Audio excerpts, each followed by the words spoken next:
Bonjour à tous. Aujourd'hui, nous sommes le dimanche 25 janvier 2026 et notre cher ami Alastair Crooke est avec nous. Bon retour parmi nous, Alastair. Merci beaucoup. Merci de m'avoir invité. Veuillez cliquer sur le bouton j'aime et suivre Alastair sur sa page Substack intitulée Conflict Forum. Vous y trouverez de nombreuses informations sur l'Asie occidentale, sur l'Europe et sur l'évolution de la politique étrangère des États-Unis. Et Alastair, permettez-moi de commencer par ce qui s'est passé en Iran au cours des 2 dernières semaines. Récemment, lors du Forum économique mondial, Janet Yellen, la secrétaire au Trésor des États-Unis, a expliqué qu'ils avaient tout fait pour faire s'effondrer la monnaie iranienne et plonger la population dans ce type de souffrance, afin ensuite de manipuler la situation en Iran. J'observais les manifestations et le gouvernement tentait de dialoguer avec les élites du marché, avec les économistes, pour apaiser les tensions.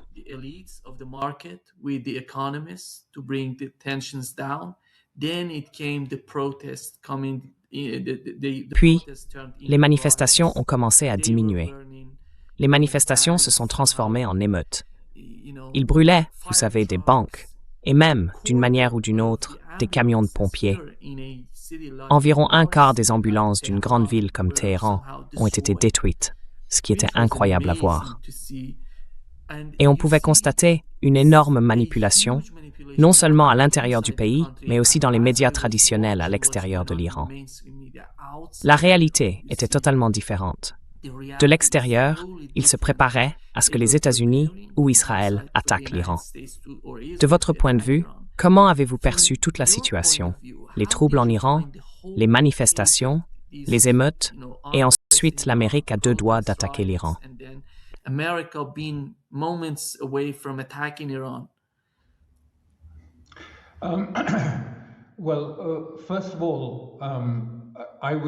Eh bien, tout d'abord, j'examinais la situation dans l'optique de comprendre clairement ce qui se passait réellement. Et vous savez, il y a eu en réalité 2 phases à cela. Il y a eu la phase de juin, et à ce moment-là, il y a eu une surprise, si vous voulez, une attaque surprise, parce que Trump venait tout juste d'annoncer qu'il y aurait des négociations avec l'Iran 2 jours plus tard. L'attaque a eu lieu le vendredi 13 juin, et le dimanche, Witkoff et son équipe devaient être à Oman pour reprendre les négociations avec l'Iran. C'était une manœuvre de tromperie, destinée à prendre l'Iran au dépourvu. Ce qui s'est passé ce jour-là était une attaque surprise. C'était différent de ce qui se passe maintenant, mais il y a eu l'insertion de petites unités clandestines en Iran. Il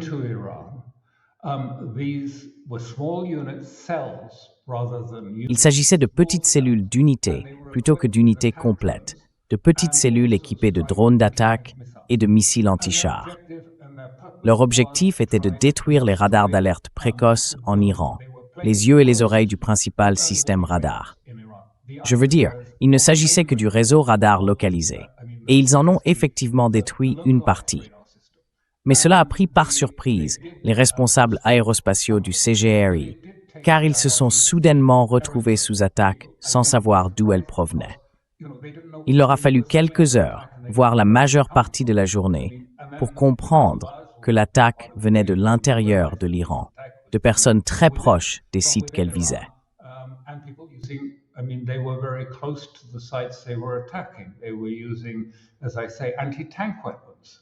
Ils utilisaient, comme je le dis, des armes anti-chars et de petits drones qui tenaient dans une valise.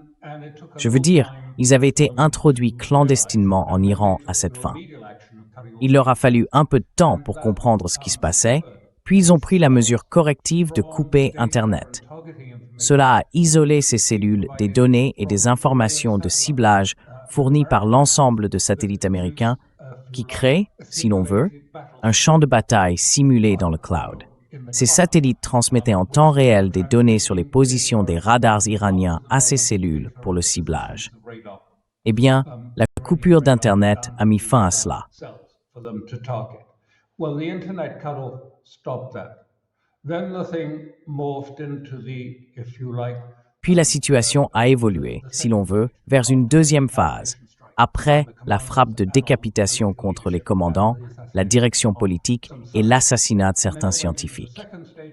Ensuite, on est passé à ce qu'on a appelé la guerre de 12 jours. Je ne veux pas m'étendre là-dessus, sinon pour dire qu'au bout d'environ 4 jours, Israël a demandé à Trump d'accepter et d'organiser un cessez-le-feu, car ils étaient attaqués comme jamais auparavant. Et leur système de défense aérienne se révélait insuffisant pour protéger Israël contre les tirs de missiles. Puis, lorsque nous arrivons à la période actuelle, celle qui vient de s'achever, il s'agissait d'un autre type d'attaque, d'une autre forme de surprise qui était en préparation. Il s'agissait de l'infiltration d'émeutiers entraînés en Iran.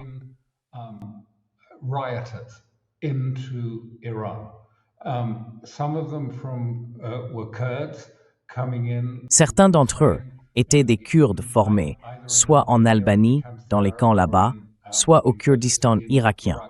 Je ne suis pas tout à fait sûr lequel. Et certains étaient des membres des Moudjahidines du peuple Mek, qui avaient été dans le camp en Albanie, où environ 3000 membres du Mekka sont formés par la CIA, précisément pour ce genre de mission. Puis il y en avait d'autres qui sont arrivés aussi. Ces groupes étaient organisés et dirigés. On leur disait où aller et quoi faire. Mais leur plan d'action était, je pense, quelque peu inattendu, du moins pour moi. Quoi qu'il en soit, c'était, vous vous en souvenez sans doute, le fameux ouvrage « La gestion de la sauvagerie ». Je ne sais pas qui l'a écrit, mais on m'a dit que c'était peut-être un Égyptien.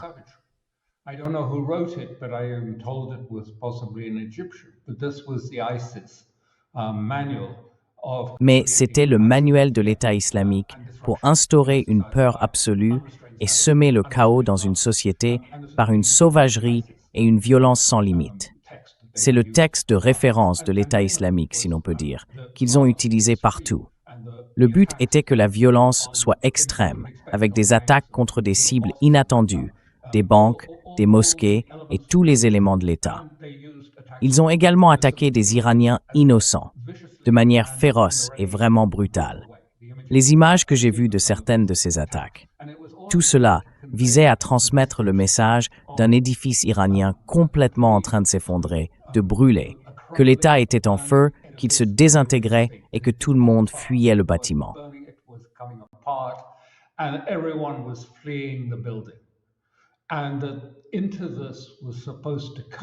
Et dans tout cela devait intervenir, comme Netanyahou et les Israéliens, je pense, avaient persuadé les Américains de le faire. Dans cette situation, où la maison était en feu, où les gens fuyaient à cause du danger qu'ils ressentaient, et où tout s'effondrait, le bâtiment s'écroulant en brûlant, ce serait un travail facile.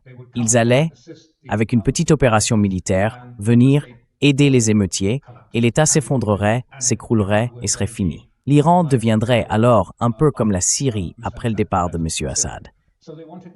Voilà de mon point de vue ce qu'ils voulaient accomplir. Et cela a échoué. Et cela a échoué, je crois, pour plusieurs raisons.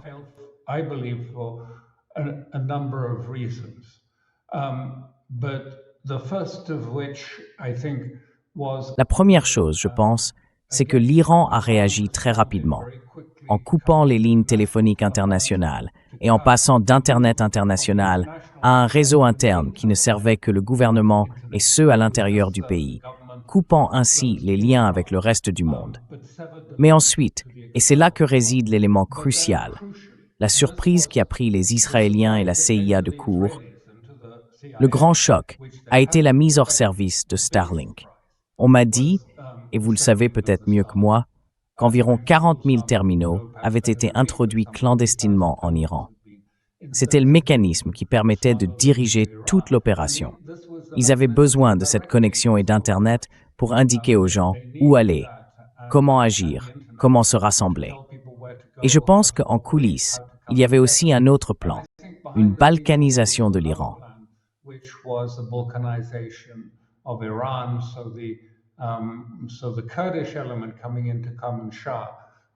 Ainsi, l'élément kurde arrivant dans la province de Kermanshah en Iran recevait pour instruction d'établir une constitution et une structure pour un État séparatiste à l'intérieur de l'Iran, et d'autres aussi. Je veux dire, Je ne sais pas si les Baloutches faisaient cela ou non, mais il est clair que ça faisait davantage partie du plan israélien que de celui des États-Unis. Vous savez, les États-Unis pensaient encore en termes de changement de régime et de diaspora. Les Bahaïs reviendraient et prendraient le pouvoir. Mais ce n'a jamais été le plan israélien. Le plan israélien, c'était la balkanisation et la division de l'État en composantes ethniquement faibles, comme nous l'avons vu se produire en Syrie.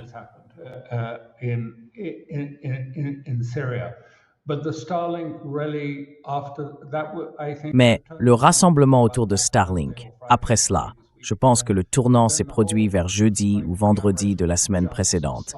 Puis, toute l'agitation s'est presque complètement apaisée en un jour ou deux. C'était fini. Cela a été une surprise, et la signification de cet événement était vraiment très importante. Elle a même été reconnue par des Israéliens, ceux qui sont des professionnels, pas des propagandistes. Ils ont examiné la situation et ont dit, eh bien, selon le plan, où étaient les défections des élites politiques? Qui parmi les membres du Parlement a fait défection et rejoint les manifestants?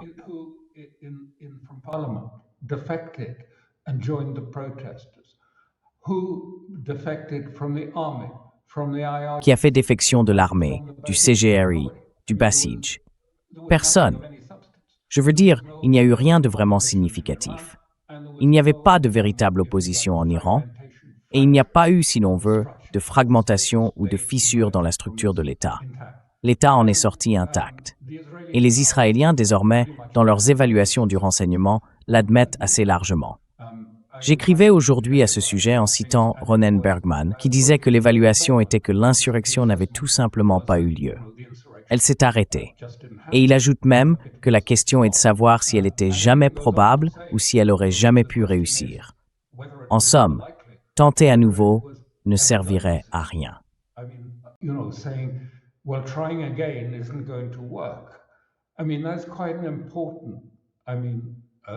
Je veux dire, c'est une analyse assez importante de la part de l'évaluation officielle du renseignement israélien à ce sujet. Reste à savoir si cela a suffisamment filtré jusqu'à Washington. C'est bien sûr une autre question, car Washington reste encore très enfermé dans certains cadres de pensée et de compréhension de l'Iran. Mais je pense que, tout récemment, le chef sortant du Mossad, David Barnea, est allé voir Trump. Bien sûr, nous ne savons pas ce qu'il lui a dit. Mais je soupçonne que Trump sait que c'était un échec. Et bien sûr, ils essaient maintenant de compenser cela. Je veux dire, il y a une forme de déni. Et ce déni consiste à dire, eh bien sûr, nous n'avions pas vraiment déployé énormément de forces dans la région.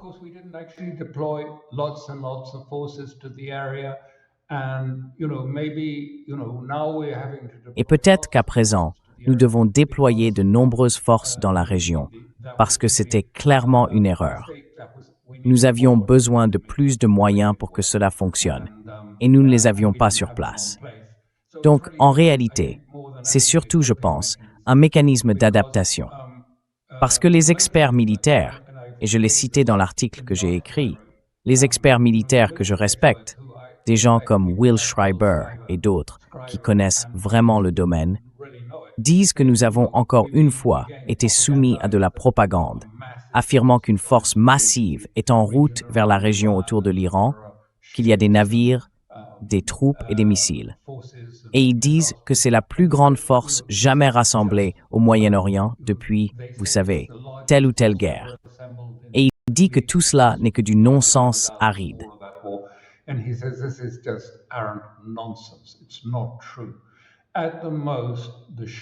Ce n'est pas vrai. Au maximum, les navires et les formations arrivant au large des côtes iraniennes disposent peut-être, à plus ou moins près, d'environ 350 missiles Tomahawk pouvant être tirés depuis ces bâtiments. Mais ils ne peuvent pas les remplacer une fois tirés, car beaucoup de ces navires doivent retourner au port pour être rechargés. Et il dit, vous savez, 350 au-dessus de l'Iran, la taille de l'Iran, et avec les systèmes de missiles iraniens dispersés partout, à travers tout le pays, un pays de la taille de l'Europe. Je veux dire, vous savez, 350 Tomahawk. Oui, ils peuvent causer un certain nombre de dégâts. Vont-ils détruire l'Iran? Non. Alors vous savez, Est-ce encore une sorte de mécanisme d'adaptation pour essayer de plaire à Trump au cas où il déciderait de terminer le travail, comme disent les Israéliens?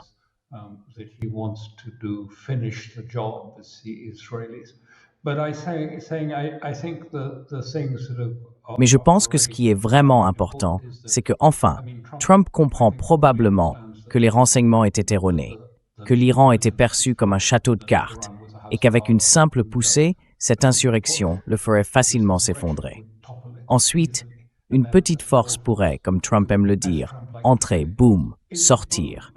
Une opération très rapide, propre, une grande victoire, un événement marquant. C'est brillant, mais peut-être pas si facile à obtenir. Ce n'est pas le Venezuela. Ce ne sera pas une sorte d'opération à la Maduro où quelques membres des Delta Force arrivent, capturent le président et le lendemain, ils se retrouvent devant un tribunal à New York. Ça ne se passera pas comme ça.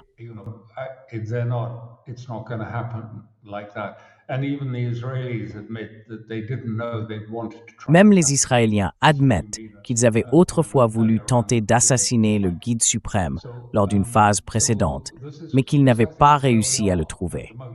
Donc je pense que c'est là où nous en sommes en ce moment. Dans le chaos, dans une sorte de confusion persistante entre Davos, le Groenland et toutes les autres distractions. Et avec Zelensky qui fait la leçon aux Européens sur leurs insuffisances, après que Howard Lutnick et Besant leur ont également expliqué à quel point ils sont inutiles. Non pas que je sois en désaccord avec le fond de ces remarques, mais je dis simplement que c'était une période complètement folle. Et puis, bien sûr, nous voyons que s'est-il passé au Groenland? Que reste-t-il de l'OTAN? Quel est l'avenir de l'Union européenne? Existe-t-elle encore? Tout cela. Il est encore un peu trop tôt pour dire avec certitude. Je veux dire, qu'est-ce que tout cela signifie pour eux?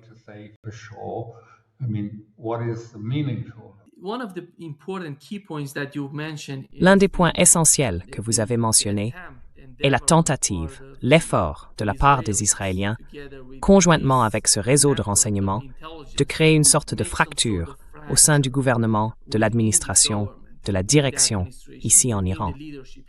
Un exemple en a été qu'après la coupure d'Internet, ils ont affirmé que le gouvernement iranien utilisait des armes chimiques contre la population en Iran.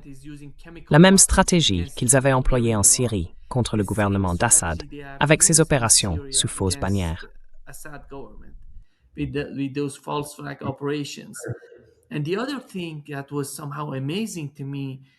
Ce qui m'a étonné, c'est qu'ils ont dit que Javad Zarif, l'ancien ministre des Affaires étrangères d'Iran, et l'ancien vice-président d'Iran sont en contact avec Reza Pahlavi, qu'il envoie des messages à Reza Pahlavi et qu'il transmet des messages de Reza Pahlavi à Rouhani. Penses-tu que nous faisons face à quelque chose comme tu sais, toutes les expériences du Maïdan, de l'Ukraine en 2014, puis de la Géorgie, puis de la Syrie? Et il me semble que c'est une combinaison de toutes ces situations réunies. Quelle est ta compréhension de cela?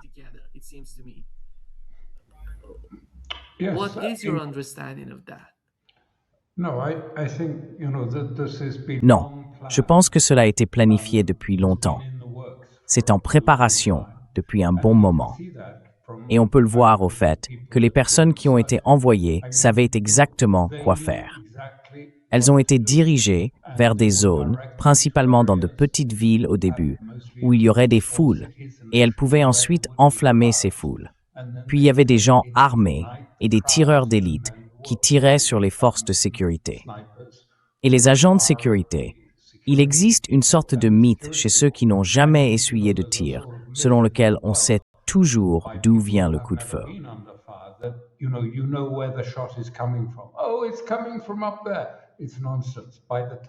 Oh, ça vient de là-haut. C'est absurde. Au moment où tu entends le coup de feu, la balle est déjà en toi ou t'as déjà dépassé. Je veux dire, tu ne sais pas vraiment d'où ça vient. Donc tout cela résultait d'une accumulation des éléments présents.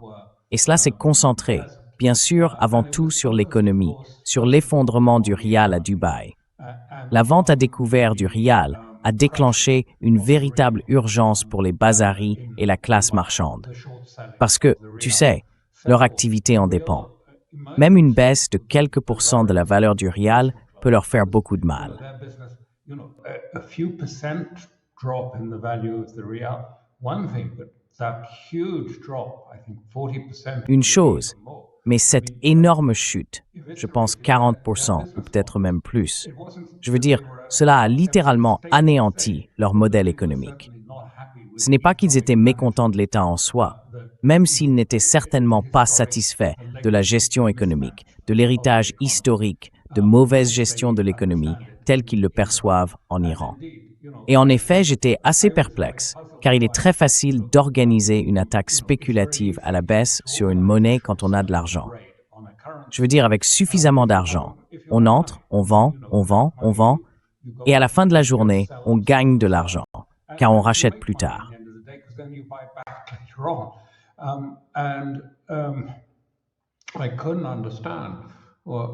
Je ne comprenais pas pourquoi il n'y avait pas eu un accord quelconque, un accord de swap avec la Chine ou quelque chose de ce genre, que le gouvernement aurait utilisé pour faire remonter la monnaie à un certain niveau. Je sais qu'une grande partie des réserves étrangères de l'Iran sont encore gelées, mais la Chine a proposé un soutien financier. Pourtant, il semble que pendant cette période, je ne sais pas, je parle sans certitude, mais pendant cette période, les gouvernements successifs n'aient pas approché la Chine pour conclure ce type d'accord. Ce sont des accords normaux. La Russie est souvent la cible d'attaques contre sa monnaie, d'attaques de vente à découvert. Souvenez-vous, à un moment donné, ils avaient poussé cela à un tel point que la valeur du pétrole était devenue négative pendant quelques jours.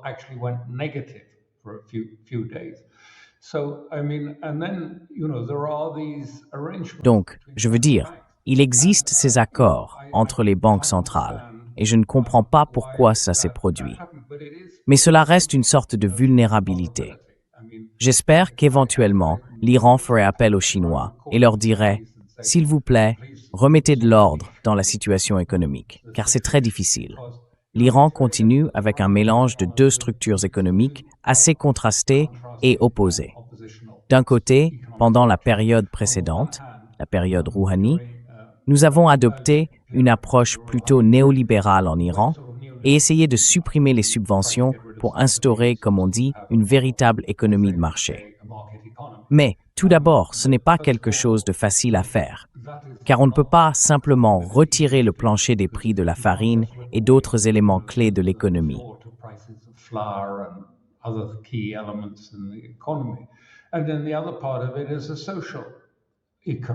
Et puis l'autre aspect, c'est la structure socio-économique, un peu comme ce qui existe en Chine et en Russie, où il ne s'agit pas d'hommes d'affaires individuels cherchant à faire le plus de profit possible, mais d'une économie dont les stratégies d'investissement sont orientées vers la collectivité dans son ensemble.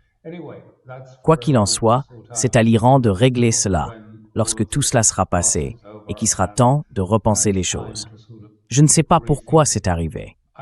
Peut-être y avait-il des tensions entre ceux qui regardaient vers l'Est et ceux qui regardaient vers l'Ouest. Mais quoi qu'il en soit, cela a certainement mis en évidence le fait qu'il s'agit d'un problème à aborder avec le plus grand sérieux.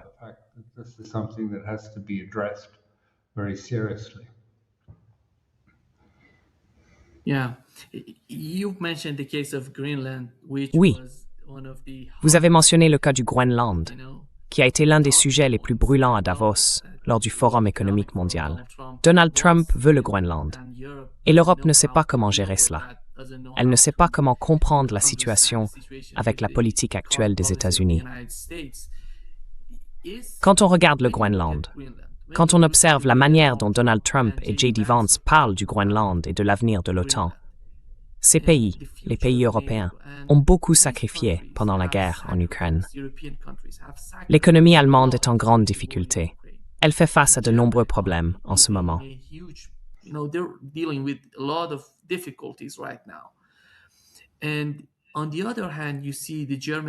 Et d'un autre côté, on voit la chancelière allemande déclarer que nous allons protéger le Danemark et le Groenland face à la menace russe, tandis que Donald Trump parle du Groenland.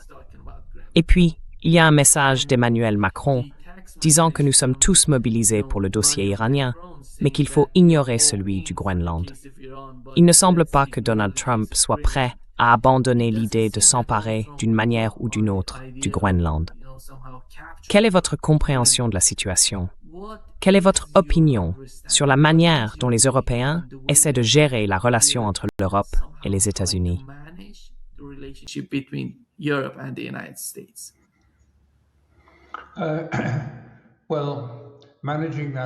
Eh bien, gérer cette relation entre l'Europe et les États-Unis, je veux dire, je ne pense pas qu'elle redeviendra jamais ce qu'elle était.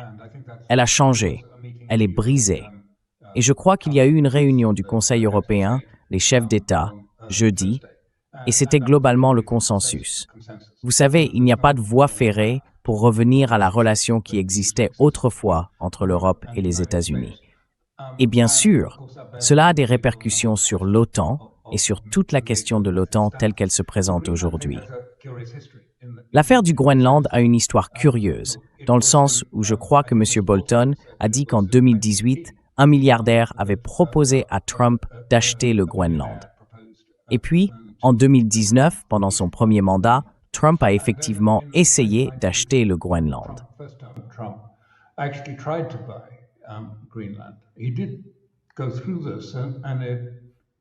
Il a bien traversé cela, et cela a échoué.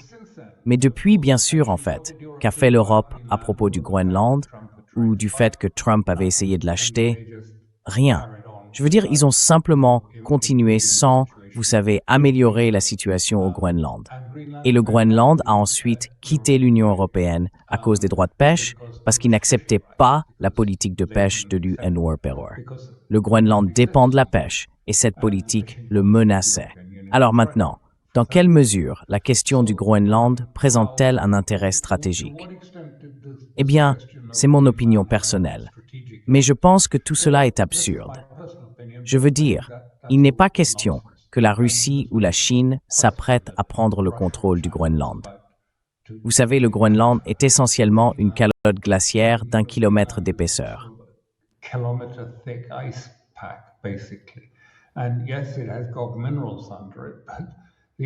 Et oui, il y a des minerais en dessous, mais ces minerais sont presque inaccessibles, sauf près du littoral, à proximité de la mer. Mais enfin, le coût, vous savez, percer la glace pour extraire les minerais. Et puis, il n'y a aucun système de transport, ni d'infrastructure. Les machines fonctionneraient elles-mêmes dans ce genre de température extrême. Je ne pense pas que cela ait eu le moindre sens.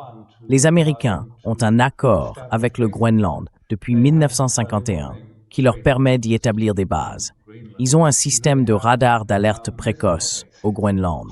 Ils ont des bases de missiles au Groenland. C'est pas comme s'ils n'y étaient pas. Ils y sont depuis des années. Donc je pense que parfois, on peut trop analyser ces choses. En réalité, l'Amérique a l'habitude d'acheter des territoires.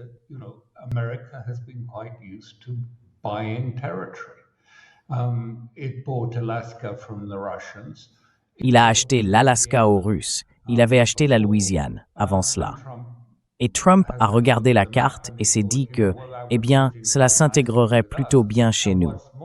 Et en plus, il pourrait dire aux Américains, « Regardez ce que j'ai fait, contrairement aux autres présidents. » Je veux dire, c'est encore plus grand que l'Alaska. Nous aurions ajouté plus de territoire que même l'achat de la Louisiane, qui était bien plus vaste. Et vous savez, si nous prenons le Groenland, regardez la carte, il ferait partie de l'Amérique. Donc je pense que c'est assez, enfin vous voyez. Et il a dit, je ne veux pas le louer, mais c'est un homme de l'immobilier.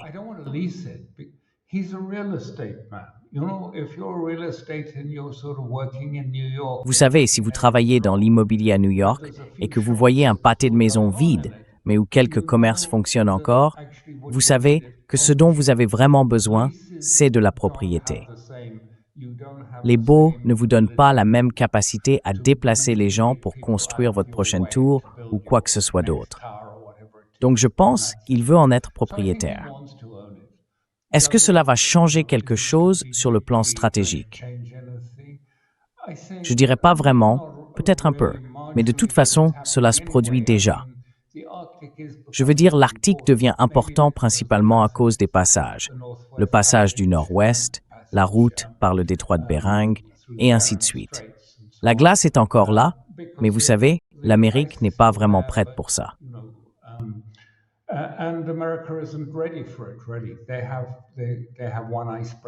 Ils n'ont qu'un seul brise-glace, alors que la Russie en possède environ 14 qui parcourent la région.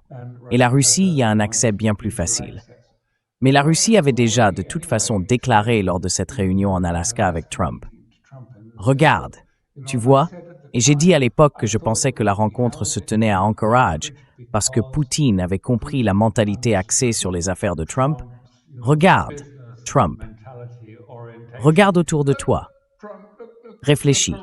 Nous pourrions travailler ensemble et exploiter les ressources pétrolières et gazières de l'Arctique. Ce serait formidable, non? Ce serait épique, n'est-ce pas? Et tu sais, je suis sûr que les yeux de Trump et de Witkoff se seraient illuminés. De l'argent, des milliards, des milliers de milliards.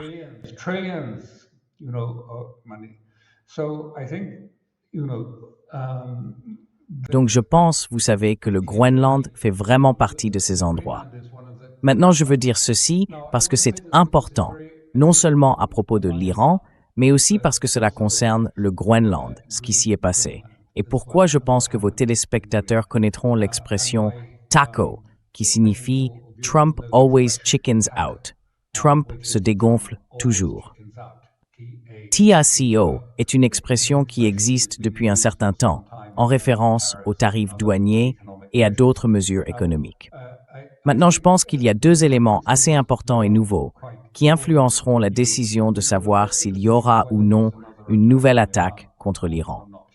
Le premier est un nouveau sondage du New York Times montrant que le taux de désapprobation, pas d'approbation, de désapprobation, de Trump a désormais atteint 47%. C'est vraiment significatif quand on considère que les républicains, parmi ceux qui votent, représentent environ 30% de la population. Un autre 30% sont des démocrates et le reste est beaucoup plus indépendant.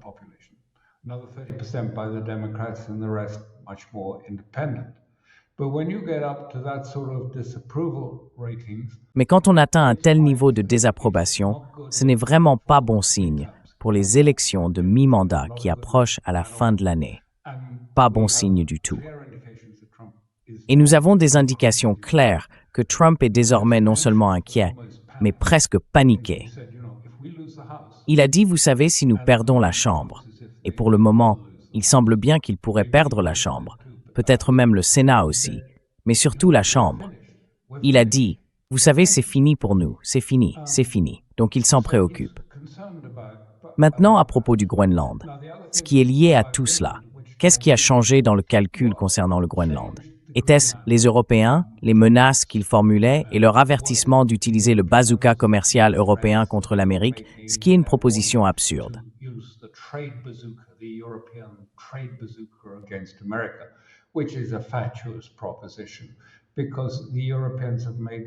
Parce que les Européens se sont rendus consciemment et délibérément totalement dépendants des États-Unis. J'ai vu récemment un chiffre indiquant que l'Allemagne dépend désormais à 96% du gaz naturel liquéfié en provenance des États-Unis. Autrefois, elle bénéficiait du gaz russe bon marché acheminé par gazoduc, mais elle a choisi, par une décision délibérée, de se rendre dépendante désormais, complètement dépendante en réalité, car, vous savez, je ne pense pas que le Qatar ou un autre État compensera le manque si les Américains exercent une pression sur l'Europe en interrompant l'approvisionnement en gaz naturel liquéfié. Alors, est-ce cela qui a changé le calcul concernant le Groenland? Eh bien, vous savez, je ne suis pas psychiatre, donc je ne peux pas vous dire exactement ce qui se passe dans la tête de Trump.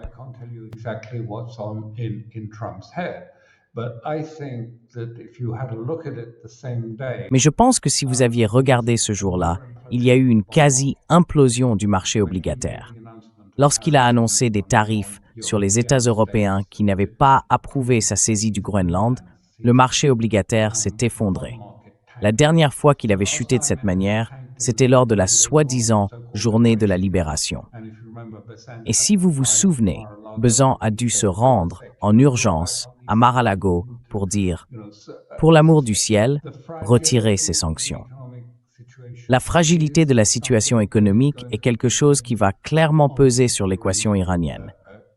Parce que se passe-t-il si l'Iran est attaqué et ferme le détroit d'Ormuz? Que se passe-t-il si les États du Golfe sont touchés? Que va-t-il arriver au marché obligataire? What's going to be the bond market in respect? The bond market is much more Le marché obligataire est à mon avis bien plus la contrainte qui pèse sur la réflexion de Trump, sur l'endroit d'où il aimerait tirer sa prochaine victoire, sa prochaine mise en scène après Maduro. Mais l'Iran est-il un bon pari pour cela? Je dirais que non. L'Iran n'est pas un bon pari. Et ce pour deux raisons. D'abord, cela ne sera pas rapide, même dans le meilleur de ces scénarios, dans les fantasmes que lui ont suggérés Israël et d'autres, selon lesquels cela pourrait être rapide, une opération éclair, un grand succès avec des gros titres triomphants. Non, cela ne se passera pas ainsi. En réalité, ce pourrait être tout le contraire. Cela pourrait s'éterniser, être sanglant, et il pourrait y avoir des pertes américaines ainsi que des dégâts sur les infrastructures dans une guerre avec l'Iran. Je pense donc qu'il devra en tenir compte. Et ensuite, quel serait l'impact sur le marché obligataire?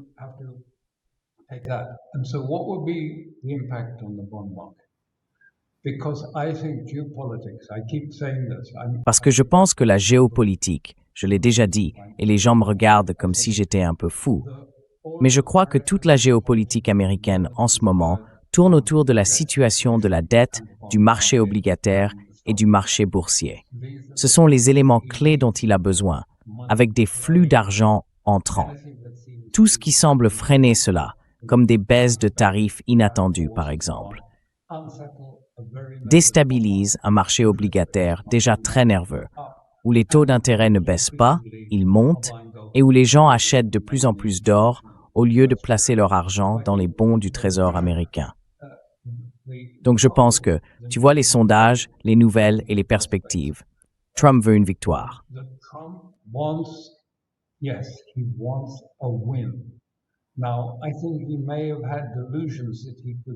Je pense qu'il a peut-être eu des illusions en croyant qu'il pourrait, vous savez, faire venir la Delta Force, capturer le guide suprême et le faire comparaître devant un tribunal à New York le lendemain. C'est tout simplement absurde, une pure fantaisie. Vous savez, d'accord, ça a déjà marché une fois, mais cela a fonctionné dans des circonstances très différentes, et ici, ça ne marchera pas du tout. Et je pense qu'il commence peut-être à le comprendre. Il approche, je crois, de l'anniversaire de son investiture. Et ensuite, il y a le 250e anniversaire de la fondation des États-Unis. Je suis sûr qu'il veut un grand coup d'éclat, un événement marquant qui fasse la une, attire l'attention du monde, ait fière allure et soit clairement une victoire. Donc oui, je pense qu'il veut ça.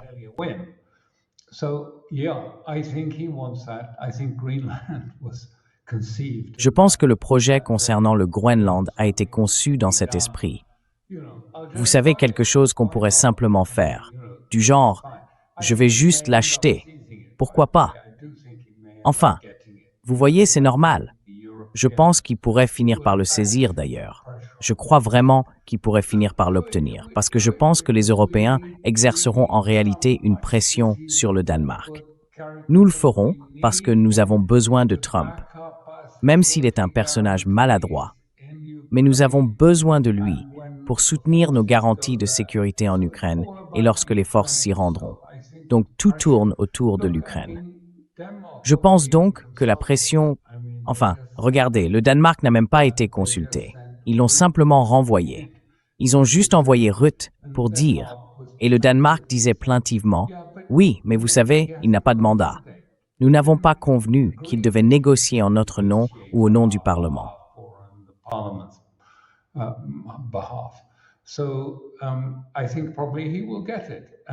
Donc, je pense qu'il l'obtiendra probablement et que cela se produira au bon moment. Vous savez, le Danemark négociera et acceptera une petite compensation pour le transfert de souveraineté aux États-Unis. Je ne fais que deviner, je n'ai aucune information privilégiée, mais c'est ainsi que j'interprète la situation. Les Européens, malgré toute l'angoisse et l'inquiétude qu'ils ont affichées à Doha, ne veulent pas perdre papa.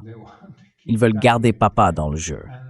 et il pense encore vouloir qu'ils viennent et acceptent de soutenir les Européens s'ils devaient un jour. Eh bien sûr, je ne pense pas que ce soit probable, dans un avenir prévisible, obtenir un cessez-le-feu. Pas selon les conditions qui ont été proposées, mais uniquement selon celles que M. Poutine a suggérées en juin de l'année dernière, 2024. In June of last year, 24. L'autre point important, c'est le Conseil de la paix, qui enthousiasme apparemment Donald Trump, tous ces pays qui se rassemblent. Quand Donald Trump parle de paix, s'agit-il vraiment de mettre fin aux guerres, ou plutôt de réorganiser le monde en blocs militaires rivaux?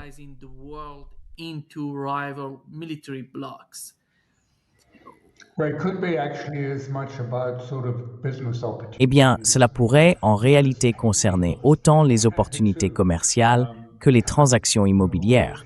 Parce que vous savez, tous ces conflits, regardez Gaza et tout ce qui est mentionné.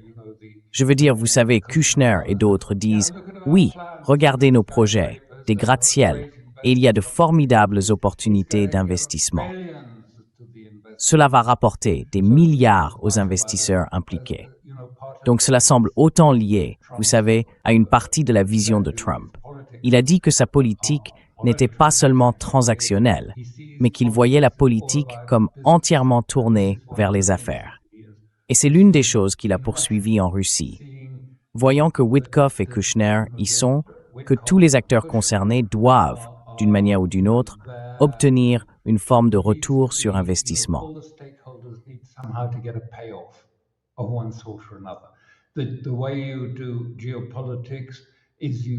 Ta manière de faire de la géopolitique ressemble à une transaction immobilière.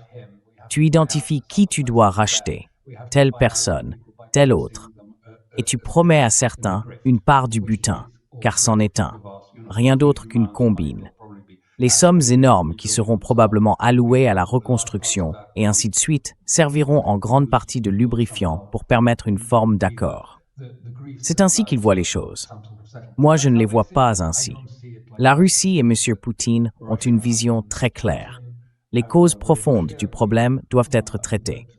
Dans son discours aux nouveaux ambassadeurs venus présenter leur lettre de créance, je crois à la fin de la semaine dernière, il a été très clair. Le problème fondamental, comme nous le savons tous, c'est l'expansion de l'OTAN.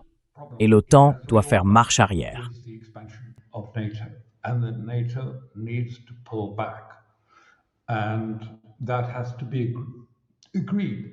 Et cela doit être convenu non pas par quelques hommes d'affaires, mais formellement, d'État à État, dans un traité ou un document juridique. Et non pas comme la fin de la guerre froide en 1991 qui s'est faite verbalement. Et maintenant, les gens disent souvent aux Russes ou leur ont dit « Y avait-il un accord selon lequel il n'y aurait pas un pouce de plus ?» Aviez-vous cela par écrit?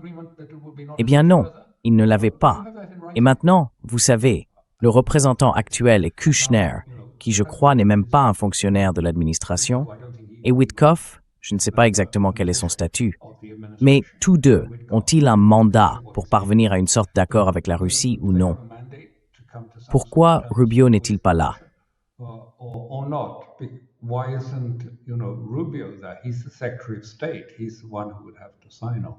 C'est lui le secrétaire d'État. C'est lui qui devrait donner son accord.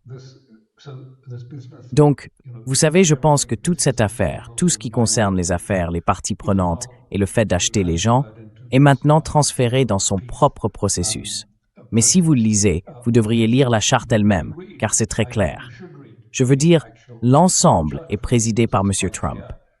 C'est lui qui nomme, ou ne nomme pas, ou écarte les personnes qui en seront membres. Cela n'a rien à voir avec Gaza.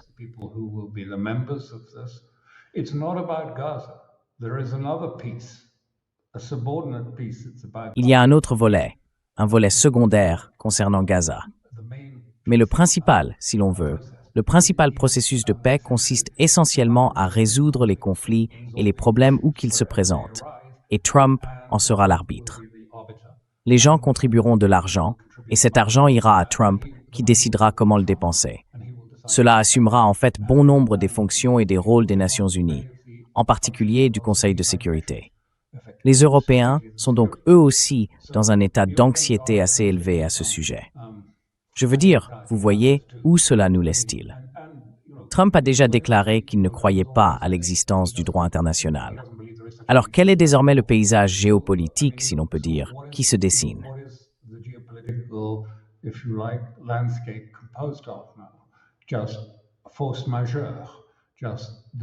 Simplement la force majeure, simplement la capacité d'utiliser la force. Vous savez, ceux qui ont la puissance l'utiliseront, ceux qui ne l'ont pas devront la subir. C'est en gros la devise de cette nouvelle structure. Et donc, les Européens, certains d'entre eux, refusent d'y adhérer. Ils ne sont pas parvenus à un accord sur la marche à suivre. Mais ensuite, il y a la question de l'OTAN maintenant. Je veux dire, l'OTAN, ils ont évidemment mis Rutte en place pour gérer les négociations concernant le Danemark, afin de souligner le rôle de l'OTAN et sa continuité. Parce qu'ils sont désespérés de voir l'OTAN perdurer pour toutes sortes de raisons. Notamment parce que c'est une caisse noire à Bruxelles. L'OTAN y dispose de beaucoup d'argent et elle finance des conférences, des voyages, des missions d'enquête et des choses de ce genre. Elle paie le salaire de nombreuses personnes ainsi que leurs conférences et autres activités. Donc, ils sont désespérés de la maintenir.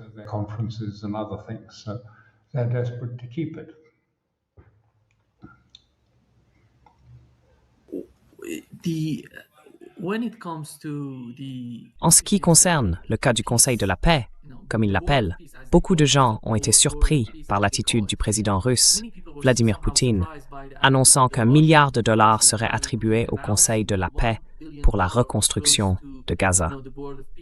Et nous savons que s'ils prennent 1 milliard parmi les avoirs russes gelés, ils doivent tous les libérer. Ce n'est pas comme si l'on pouvait en retirer 1 milliard et laisser le reste gelé. Est-ce là la stratégie du côté des Russes?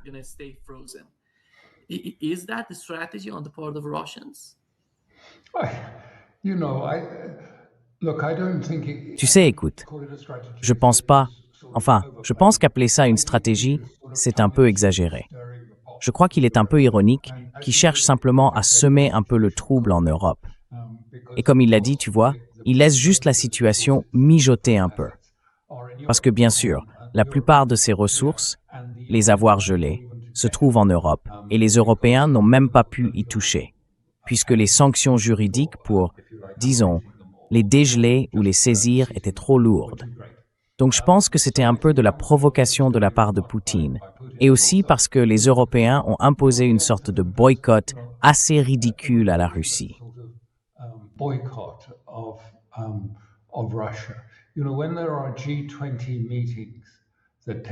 Lorsqu'il y a des réunions du G20 auxquelles la Russie participe, lorsque Lavrov ou le ministère des Affaires étrangères prennent part, les Européens, je crains de le dire, ont tendance à se comporter de manière assez puérile. Ils font semblant de ne pas vouloir serrer la main ou de ne pas pouvoir serrer la main de Lavrov, probablement le diplomate le plus éminent qui soit, et ils agissent comme s'ils l'ignoraient, sans participer aux discussions. Donc je pense que Poutine se dit « Oui, eh bien Trump dit que je devrais venir rejoindre le Conseil de la paix, alors pourquoi pas? Si cela se fait, pourquoi pas? »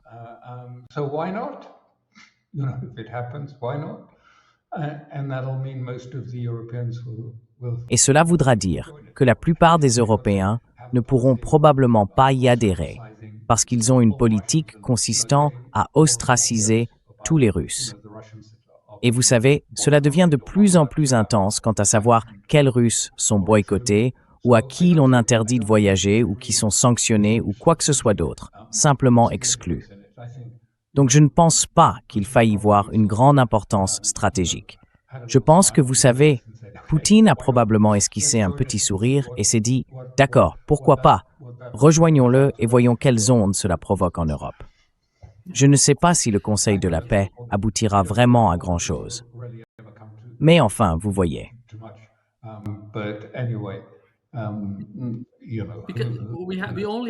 Nous n'avons que 2 pays européens au sein du Conseil de la paix, la Hongrie et la Bulgarie.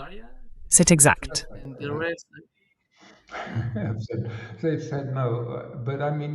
Ils ont dit non. Mais je veux dire, Vous savez, peut-être que Trump aime ça comme ça. Il méprise évidemment complètement la direction européenne, à en juger par tous les commentaires et les attaques qui ont eu lieu à Davos, pas de sa part directement, mais de la part de certains membres de son équipe. Il y a même eu une sorte de départ précipité pendant le dîner, après que Howard Lutnick, le secrétaire du Commonwealth, a fait quelques remarques. Alors vous savez, peut-être qu'il aime simplement ça. Eh bien, c'est lui le président. C'est lui qui décide de l'ordre du jour, de la façon dont l'argent est dépensé et des sujets à aborder. Et le seul présent, c'est l'infâme Tony Blair, qui représenterait l'Europe, je suppose. Enfin bref, vous savez, monde fou, n'est-ce pas? Fou.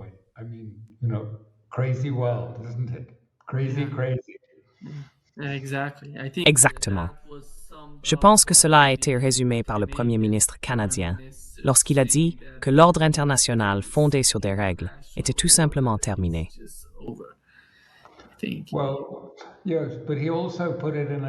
Eh bien oui, mais il l'a aussi formulé autrement, ce qui était encore plus intéressant, car il est revenu à la période soviétique précoce et aux écrits d'un Russe, enfin, en réalité, d'un Polonais, Václav Havel, qui disait que ce qui se passait, c'était que chaque jour, le commerçant sortait et accrochait une petite pancarte dans sa boutique disant « Prolétaires de tous les pays, unissez-vous ». Il la mettait dans sa vitrine, retournait à ses affaires et continuait sa journée. Mais un jour, il ne l'a pas fait. Et ce n'est pas comme s'il avait soudain une sorte d'illumination lui révélant que ce slogan n'était plus vrai. Tout le monde savait depuis des années que ce n'était pas le cas. Mais malgré tout, chacun continuait à afficher les pancartes disant « Prolétaires de tous les pays, unissez-vous », alors qu'il ne croyait plus que cela arriverait un jour.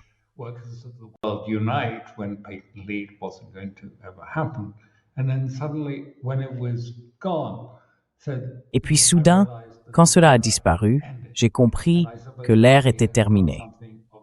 Et je suppose que Carney a fait quelque chose de similaire. Tout le monde savait que, si l'on veut, l'ordre fondé sur des règles n'en était pas vraiment un. C'était simplement un ordre qui servait avant tout les intérêts des États-Unis. Mais les Européens aimaient suggérer qu'ils possédaient une certaine supériorité morale, des valeurs morales qui leur permettaient de faire la leçon au reste du monde, et que cela provenait de l'ordre fondé sur des règles, enraciné dans les valeurs de l'après-guerre. Et puis soudain, cet avis a été retiré, et tout a disparu. Alors tout le monde comprend, ou du moins doit désormais accepter, ce que tous savaient, mais ne disaient pas.